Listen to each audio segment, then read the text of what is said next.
हमेशा इस कारण, इसका जो भी युद्ध का कारण है वो है समय, काल। और जो धर्म के लिए लड़ता है उसकी हमेशा जय जयकार होती है। अगर इसमें भी फिर भी कोई शंका है तो चलो हम पितामह भीष्म के पास चलते हैं। पितामह भीष्म बेचारे कुरुक्षेत्र में गंगा के नदी के तट पर बाणों की सैया पर लेटे हुए हैं। अंतिम सांस में उनकी एक इच्छा थी कि मेरे प्रभु आए और उनका दर्शन मैं करूं, तब मैं अपने प्राणों को छोड़ूं।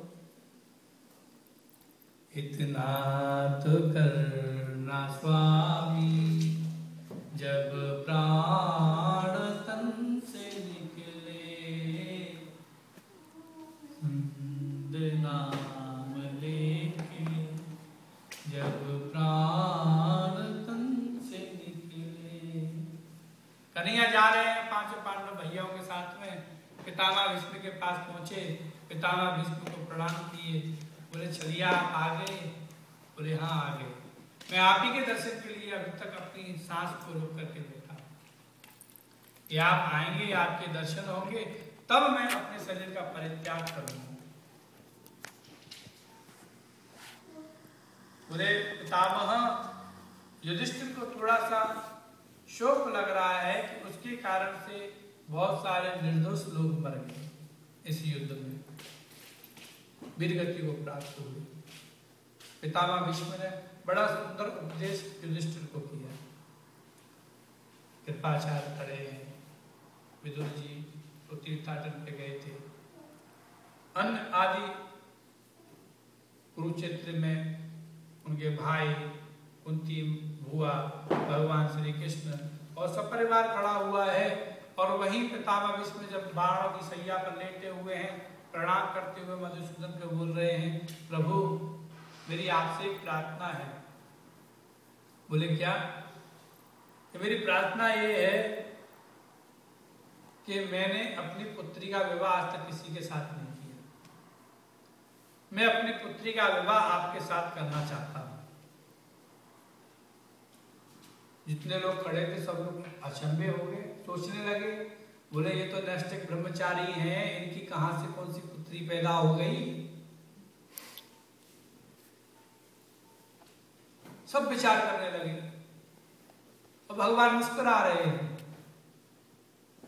पितामह भीष्म ने कहा, देखो ये जो जीवात्मा है, इसकी जो बुद्धि रूपी पत्नी है, सब लोग इस बुद्धि को इस जीवात्मा की पत्नी मानते हैं, लेकिन मैं नैष्ठिक ब्रह्मचारी हूं, इसलिए मैंने अपनी बुद्धि को पुत्री के रूप में माना है। और मैं ये कहना चाहता हूं कि मैं अपनी इस बुद्धि रूपी पत्नी का पाणी ग्रह संस्कार इस परमात्मा श्री कृष्ण के चरणों में करना चाहता हूं। इतिमति रूप कल्पिता वितृष्णा, इतिमति मेरी मति, इस बुद्धि शरीर का समाप्ति का समय आ गया है, और इतिमति इस मति, इस शरीर का समाप्त होने का समय पर मैं अपनी बुद्धि का विवाह आपके श्री चरणों में करना चाहता हूं।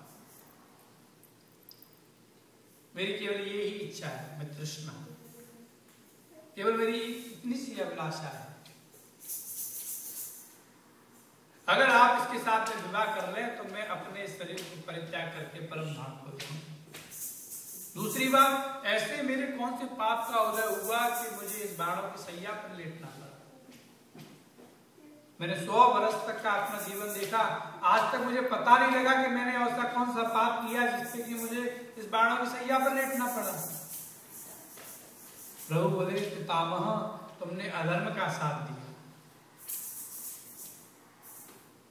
तुमने संकल्प कर लिया कि मैं हमेशा हस्तिनापुर के राजा के साथ में रह करके इस राज पाठ की रक्षा करूंगा, लेकिन उस संकल्प में तुमने ये नहीं सोचा कि तुम्हारे उसी दरबार में कुल वधू द्रौपदी का चीरहरण हो रहा है, जहां स्त्रियां सुरक्षित नहीं है इस कौरव राज्य में, वहां पर आप अपने संकल्प की रक्षा के लिए बैठे हो।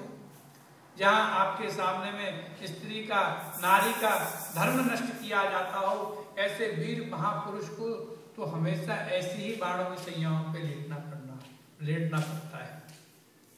दूसरी बात, आपने 101वें जन्म में जब आप विश्व विजय करके आ रहे थे, तो मार्ग में जब आपका रथ चल रहा था तो आपने देखा कि एक बड़ा विशालकाय अजगर सांप मार्ग में घूमता हुआ रोड पर जा रहा है।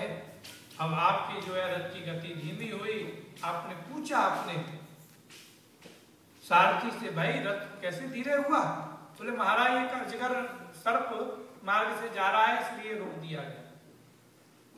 तो आप अपने रथ से उतरे और अपने बाण की नोक से उठा करके आपने उस सर्प को फेंका, और जहां वो सर्प गिरा और वहां कांटों का पेड़ था, और वो सर्प जब कांटों के पेड़ के ऊपर गिरा तो उसके शरीर में जितने कांटे छुए उतने ही बाण आज आपके शरीर में लगे हुए हैं। जाने अनजाने में कैसा भी पाप हो आदमी को भुगतना पड़ता है। कर्म हमसे कभी जाने में होते हैं, कभी अनजाने में होते हैं। कोई कर्म ऐसे होते हैं जिसको हमें अभी फल मिल जाता है, कोई कर्म ऐसे होते हैं क्योंकि पुण्यों की भी गति अच्छी रहती है, पुण्य हमारे ज्यादा होते हैं तो पुण्यों का पहले भोगने का समय आ जाता है, और फिर पापों का जब समय आता है तो भगवान उनको दूसरे कर्मों में डाल देते हैं। पितामह भीष्म प्रार्थना करके बोलने लगे, प्रभु अब आपके दर्शन हो गए, मैं आपके दर्शन में, आपके चरणारविंद में, आपके स्वरूप के दर्शन को अपने हृदय में धारण करके ही, उत्तरायण सूर्य है इसी समय में अपने प्राणों को परित्याग करना चाहता हूँ। पितामह भीष्म ने अपने प्राण भगवान के मुखारविंद के दर्शन करते हुए छोड़े। बोलिए भक्त वत्सल भगवान की, प्राणों का परित्याग कर दिया। सबों ने पितामह भीष्म का अंतिम संस्कार किया। पांडवों ने प्रणाम करके उनके सबको महल को वापस आए।